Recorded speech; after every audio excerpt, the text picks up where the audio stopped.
Hello friends, welcome back to our channel RelishTheCurry. இன்னைக்கு எபிசோட்ல நம்ம பார்க்க போற ரெசிபி ரொம்பவே ஒரு ஹெல்தியான ஒரு ரெசிபி பன்னீர் புர்ஜி. நாம ஆட் பண்ண ஸ்பைஸ் பவுடர்ஸ் இந்த ஹெல்தி டிஷ்ஷை இன்னும் டேஸ்டி ஆக்கி இருக்கு. வாங்க அது என்னன்னு வீடியோல பார்க்கலாம். நம்ம சேனலை ஃபர்ஸ்ட் டைம் பார்க்குறீங்கன்னா இது வரைக்கும் நீங்கள் சப்ஸ்கிரைப் பண்ணலைன்னா கீழே இருக்கிற சப்ஸ்கிரைப் பட்டனை ப்ரெஸ் பண்ணுங்கள். கூடவே அந்த பெல் ஐக்கானையும் ப்ரெஸ் பண்ணுங்கள். நான் புதுசாக வீடியோஸ் போடும்போது உங்களுக்கு நோட்டிஃபிகேஷன்ஸ் வரும். பன்னீர் புர்ஜி செய்ய தேவையான பொருட்கள் 200 கிராம் பன்னீர் நான் துருவி வச்சுருக்கிறேன், ஒரு வெங்காயம் பொடியாக நறுக்கி வச்சுருக்கிறேன், ஒரு தக்காளி பொடியாக நறுக்கி வச்சுருக்கிறேன், 2 பச்சை மிளகு பொடியாக நறுக்கியிருக்கிறேன், இஞ்சி பூண்டு விழுது 1/2 டீஸ்பூன், காஷ்மீரி மிளகாய் தூள் 1/2 டீஸ்பூன், கொத்தமல்லி தூள் 1/2 teaspoon, garam masala 1/4 teaspoon, amchur powder ஒரு சின்ன பிஞ்ச், கொத்தமல்லி தழை கொஞ்சம் தேவையான அளவு, எண்ணெய் 1 டேபிள் ஸ்பூன், உப்பு தேவையான அளவு. முதல்ல ஒரு கடாயை சூடு பண்ணி அதில் 1 டேபிள் ஸ்பூன் எண்ணெய் நான் ஊற்றிக்கிறேன். எண்ணெய் சூடானதும் நறுக்கி வச்சிருக்கிற ஒரு வெங்காயத்தை அதில் நான் சேர்த்துக்கிறேன். தேவையான அளவு உப்பு சேர்த்து நான் வெங்காயத்தை நல்லா வதக்கிக்கிறேன். ஃபஸ்ட்டே உப்பு போட்டு வதக்கிறனால வெங்காயமும் சீக்கிரமாக நமக்கு வதங்கும்.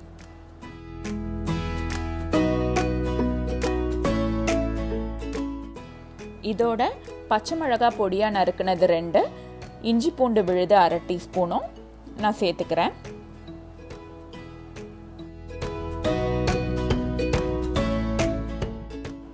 வெங்காயம் நல்லா வதங்கினதும் நறுக்கி வச்சிருக்கிற ஒரு தக்காளியை நாம் இதோட சேர்த்துக்கலாம்.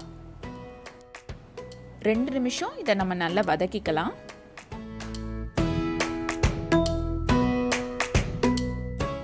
தக்காளி வேகிறதுக்காக மூடி போட்டு இன்னும் ஒரு 2 நிமிஷம் நான் இதை குக் பண்ணுறேன்.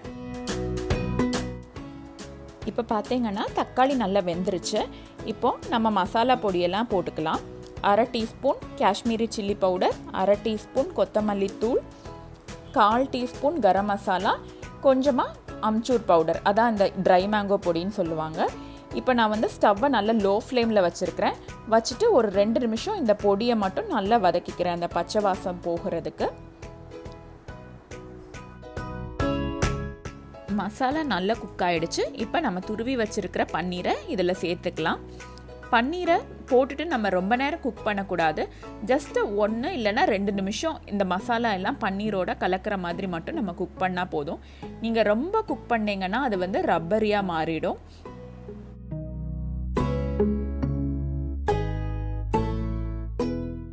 இப்போ பார்த்தீங்கன்னா 1 நிமிஷம் இந்த மசாலா எல்லாம் பன்னீரோட சேர்ந்து கலக்கிற மாதிரி நான் நல்லா கிளறி விட்டுக்கிறேன்.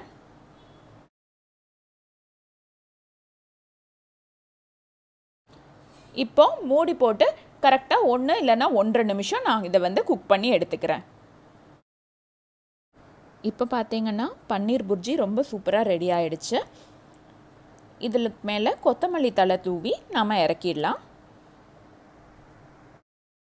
இப்போ பார்த்தீங்கன்னா இந்த பன்னீர் புர்ஜி ஒரு 15 நிமிஷத்துக்குள்ளே நம்ம ஃபுல்லாகவே ரெடி பண்ணிட்டோம். ரொம்ப சூப்பரான ஒரு ஹெல்தியான ஒரு டிஷ்.